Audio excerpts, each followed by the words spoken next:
Hello, St. Joan of Arc parents. I am sending this video, or I should say right now as I record this video, it is 11 p.m. My house is quiet and the kids are all in bed, husband's in bed, and I'm able to record this video at a time where you don't have to listen to my husband's Columbo videos playing in the background off the television set, so I thought this was a better time to wait to send you and to record this video for you all so we could have a little conversation.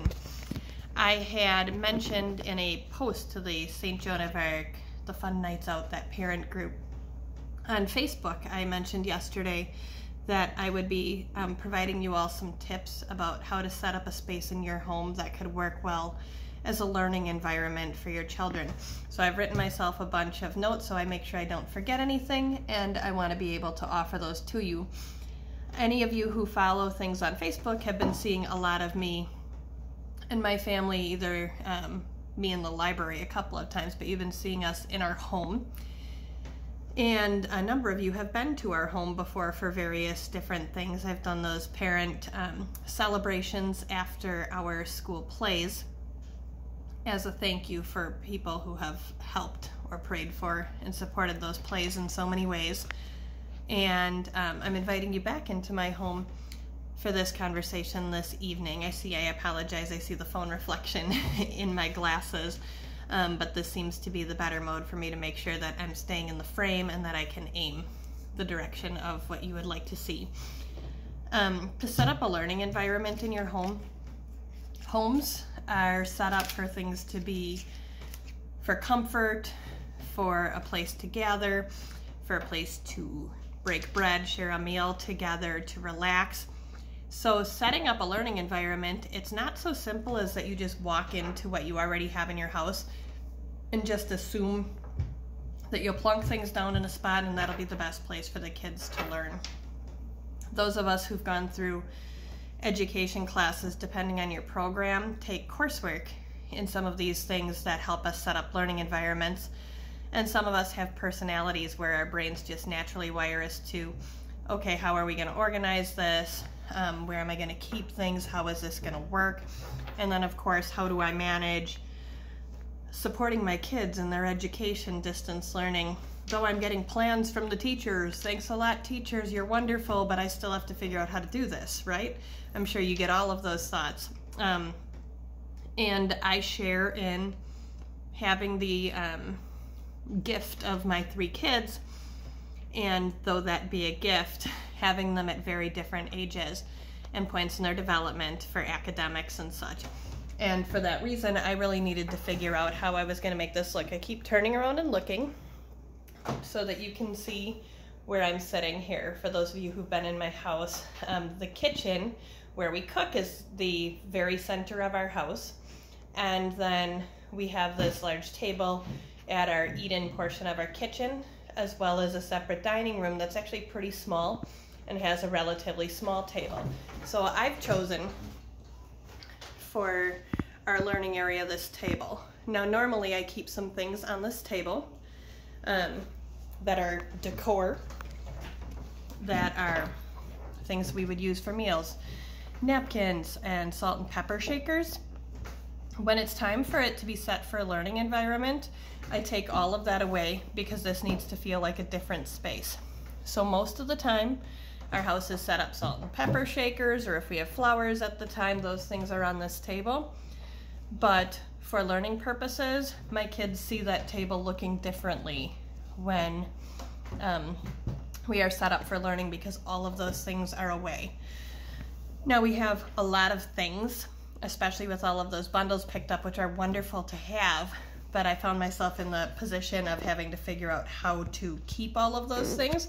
So I'm going to show you those quickly, and then I'm going to walk you through some additional steps. So what I have done is I've taken all of those things, and I've got a box for each of my children with their materials in it, and I've also set up an area for me over here, and I'm going to talk about that in a minute. So I chose this area. Why did I choose this area? My house isn't large enough. Some of you may be blessed with a house that's large enough where you have a room or a space that can be set up specifically for learning environments, almost to be a classroom, a spare bedroom that you can change and make it into that space. We don't have that gift here. I've got less bedrooms than I have people. 3 kids between 2 bedrooms. So I had to find a space in my house. It was important to me to have one with good artificial light as well as good natural light. And though it's dark out right now, we have a nice big window here that allows that light in when the kids are working.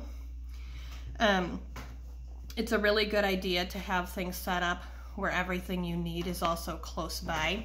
And when I pointed you to that area where I keep my supplies earlier, there's a drawer, I'll show you as well, right underneath it. Now, not everybody will have this opportunity, but I have a drawer where I have extra chargers, rulers, I have extra pencils, Post-it notes, all sorts of other things in here that I'm able to keep close at hand.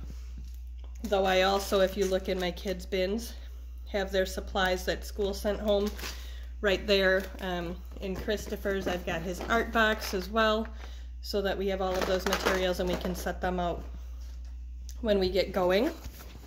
Again, having those things accessible is going to be important. You're going to want them close by, and things for you to have. Those canvas bins, believe it or not, we're in my garage. I have a little dump zone area out there with an organizer, and those bins went in those different cubes of that organizer and then coats hung up above it. I combined some of those so that I would have these bins and wouldn't have to run out and buy something new. Honestly, a box, anything you can do to separate it, but I would encourage you to keep each child's materials separate. I use this particular table. As you can see, it's got space for 6 of us to sit and eat dinner. But when you're talking about working and having all of those class materials as well as technology that goes along with it, having a space that's big enough where I could have all 3 kids here and spread out is really important. For the kids, I want the space to be comfortable. I want it to be a table and chairs that's easy to sit on, and that, you know, kind of supports their back, all of those sorts of things. Like hanging out in bean bags isn't the best. You want it to be comfortable, but you don't want it to be too comfortable. You know, laying in bed with a laptop on your lap, despite how much my 13-year-old would love to tell me that that's a great place for him to do his work, is not the best learning environment. It's not where he's going to get his best work accomplished. Again, bringing those supplies out, having enough room in the middle of the table or near each child where you can set these things out helps as well. Again, I had a spot where I put what I call my teacher supplies. That's that drawer full of my pencils and rulers and things, and that's where I keep a printer with paper over there. Though honestly, I really try to print very, very little of this material and try to do as much of it on that loose leaf as possible. There are really only a couple of things that I print. I'm trying to conserve that paper for when I really need to use it and use loose leaf when it's possible. And I tell my kids that paper is mom's paper, teacher's paper. It's not the paper for coloring on or doing your drawings. And a much more specific, my own nuts and bolts of how we do this kind of a situation, I've got to tell you that doing this at home with kids of these different age levels, I would find, and I would bet most of you see at home, that the older the child is, the more independent they are with what they're able to do.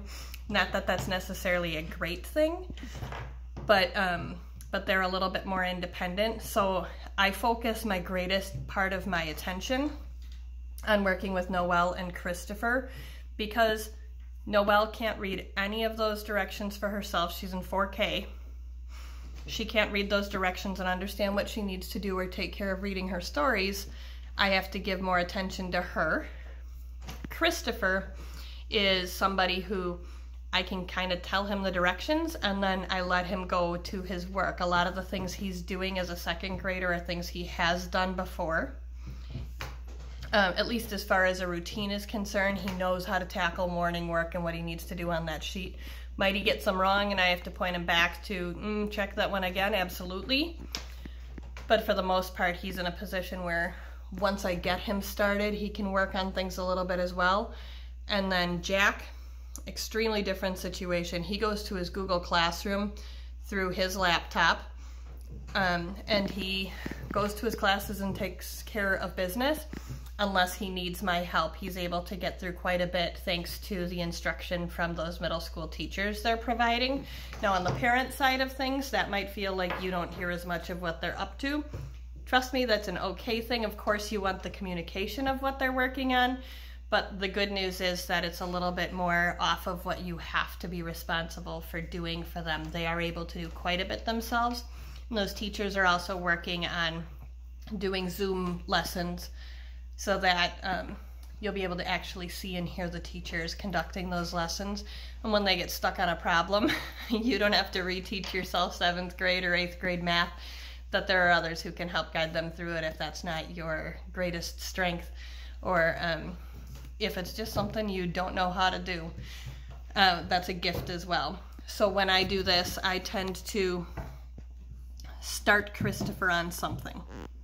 And then once he's working on that morning worksheet, for example, then I can read that little Bible story with Noelle and have her color the artwork on the inside. Usually I can do 1 or 2 things with Noelle before I can come back and do something with Christopher. And again, balancing between those two, we just had to set some boundaries. We had to set boundaries like mom's lap is not the place, which is a really hard conversation to have with my kiddos who, they are my snuggle bugs. They will argue over who gets to sit on my lap or who gets to lay by me. It's the sweetest thing and I love it. But at school time, it's mom, but Mrs. Cerveny is the one who they're working with, and mom needs her lap clear so she can help others. A couple of other things about the environment that I found really important as I'm doing this. It pains me. It's so hard for me personally. I put my own computer away the best I can, and my phone. There's no news on TV, no television shows on, no background noise during that learning focus time. It's hard, especially when I'm in the position of being teacher and principal and trying to get students and families through doing their work. I sure want to hop onto my email and check it when I've got them both working independently. But I've found, and I know it will cause more anxiety for me and for my children, and we'll all struggle a lot more with that. For middle school, I don't want to skip saying, you know, even though they can be independent, they still really need you to ask questions. So I've got Jack. He doesn't need that much from me, but I will like to ask him things like, what are you working on learning right now? Or how's that drawing of that eye going that was due the day that you got your braces off? And things like that to try to get him moving.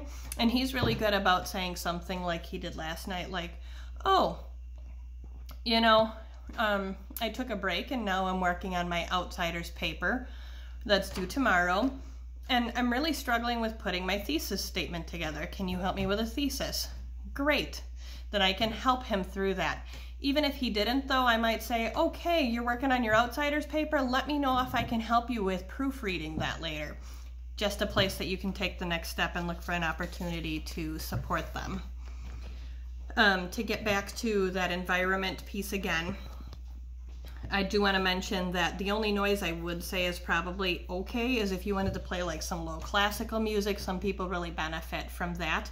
But during the actual sitting at the table learning time, that's not the time for your kind of music that you want to sing along to, I guess is what I'm getting at. Or again, having Paw Patrol playing in the background, or in my house, Peppa Pig seems to be really popular lately with Noelle. I turn those off, and I turn the news off and everything that would take my attention away from it too. It makes us able to be present for each other a lot more easily. The next thing I want to talk about is chunks of time that you work through learning. For our youngest students, our kiddos in pre-K, really, you want to limit learning activities to maybe 10 minutes. That doesn't mean you can't do a couple of things after each other, but you really want to change up what the kids are doing every 10 minutes. That's why when Mrs. Shank sends those emails, a lot of times they're things that don't seem like they take very long before you do the next thing that is purposeful. and it's by design to make sure that the students are moving through things. Those little brains aren't made for holding their attention that long. After a 10-minute chunk, you might be able to take from like a reading 10-minute chunk to a coloring 10-minute chunk, but then I would encourage you to move into a get up and wiggle 10-minute chunk. One of the things that my kids really like, beyond just Noelle, is they really like Go Noodle. I know that came up in one of the emails as well. If you don't know what Go Noodle is, it's a website and it's spelled just like it sounds. The words go and noodle, one word, no spaces. And if you Google that, you will take it to the site. I think it's gonoodle.com. It's automatically saved on mine, but Gonoodle. And at that site, there are all kinds of cute little songs. Some of you might remember the Popsico craze that we had going around a couple years ago. Popsico can be found on there.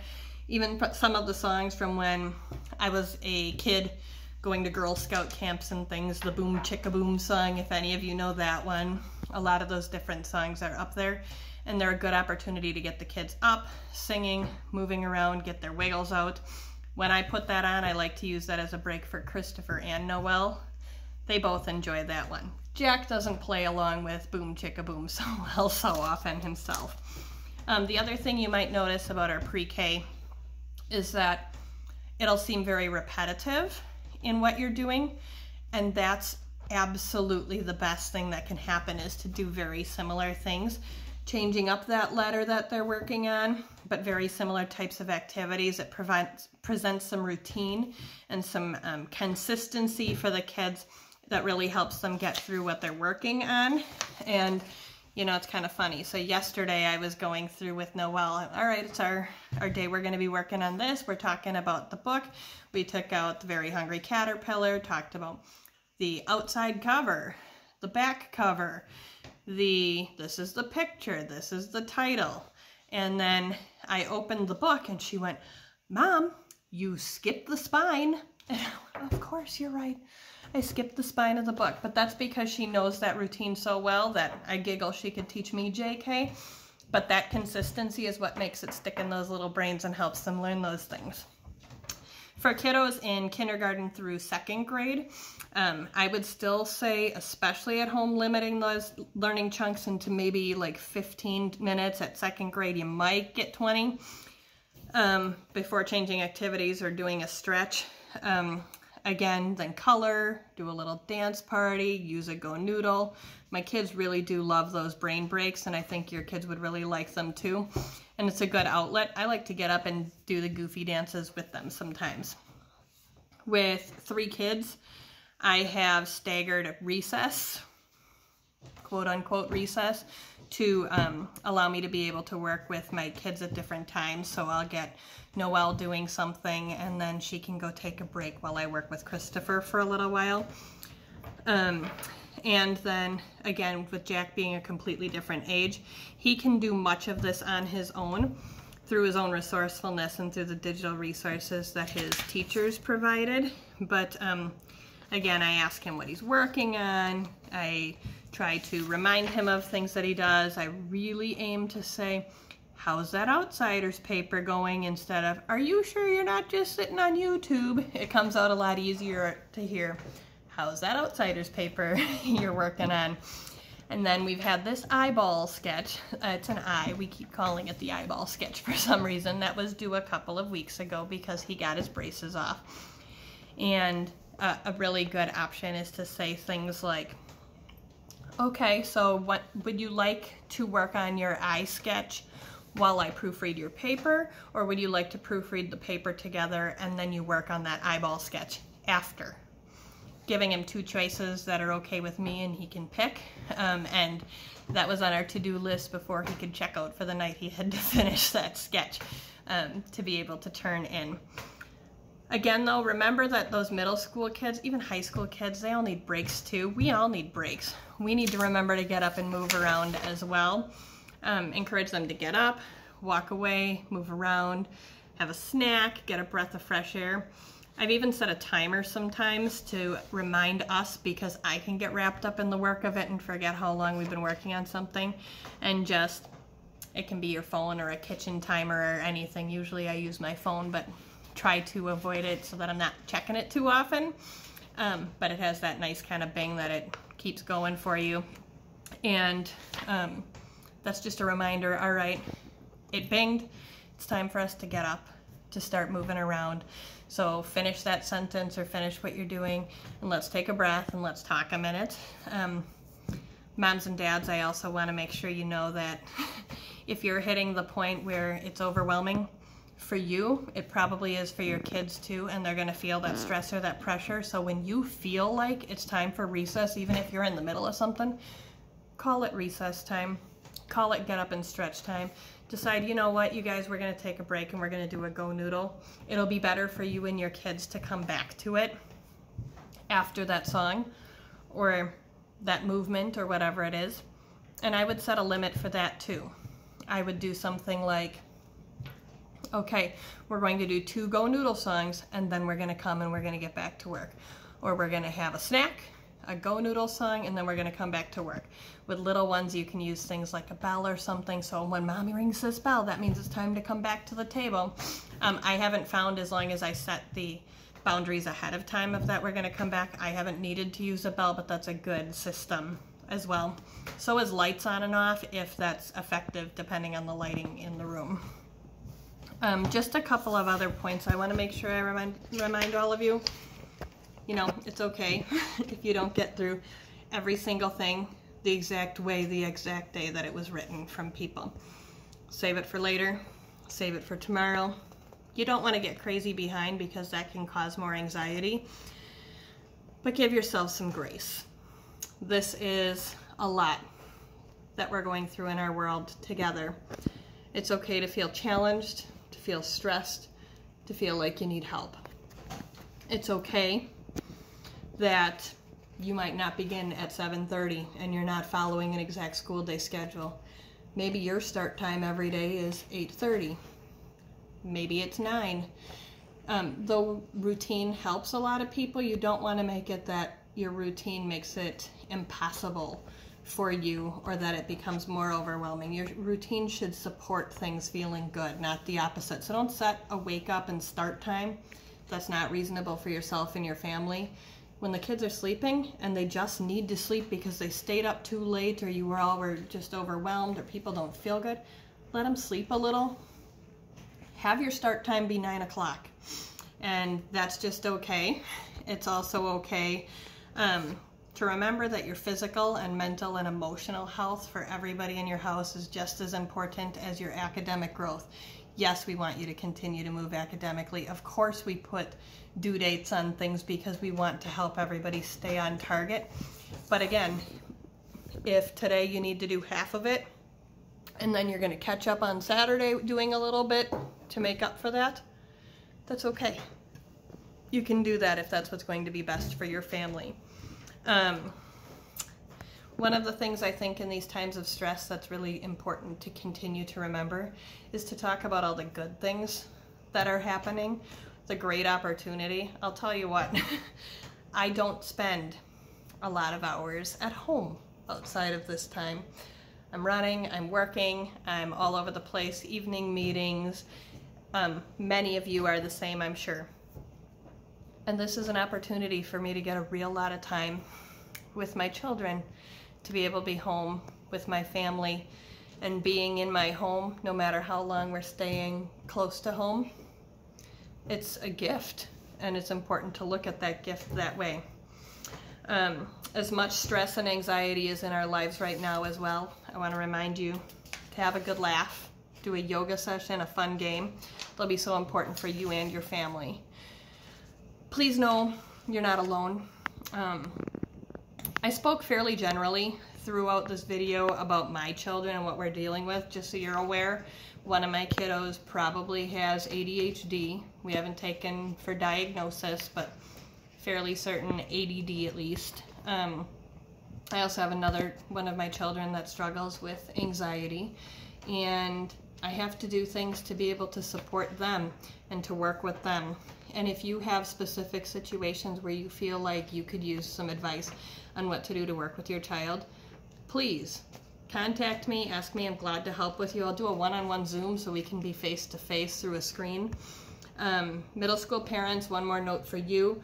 We created platforms for our middle school children to talk to each other so they stay connected through Google Classrooms all day. But I know that that leaves you pretty much out of that, middle school parents. So I think I may start a group for middle school parents just so we can stay connected with and supportive of one another. If you can drop a comment on once I have this link up to Facebook, or shoot me an email and let me know if you'd be interested in that. I'd be glad to put it together. Again, I keep saying we're all stronger together, and together we can do anything. I hope this was helpful to you. Call me, email me if I can help you about your specific situation. I want to do all I can to continue to share what I've learned over the years and what I know. Again, mine's so specific to my house, but if you invite me to, I'm glad to tell you suggestions of what I think might be able to help for yours. I also want to know what next topic for parents I can share with you about what I know on. So again, drop me an email or a comment on the Facebook on the Facebook page once I have that link posted, and let me know what you'd like to see me talk about next. A lot of information in this video. I'm glad it's a video so you can listen back if you need. Again, contact me, call me, email me, shoot me a message, whichever way works best for you for us to stay in communication. Reach out. I'm still here. I want to help, and all of our teachers have a wealth of knowledge and things we've picked up, and you're picking up and helping us do our jobs with your kids, and we want to continue to do everything we can for those kids. We love them and miss them and would give anything to have all of them back in our classes. I can't wait until the day I can see them all and hold them all, give them hugs again. I'll likely cry, as will most of us. And I love and miss all of you, and I want to know what I can do to continue to stay connected and help you. So please keep reaching out. I keep all of you in my prayers day and night for your health, for your safety, courage, wisdom, compassion for yourselves, and taking it easy on yourselves. We're all in this together. Let me know how I can help. Have a good night.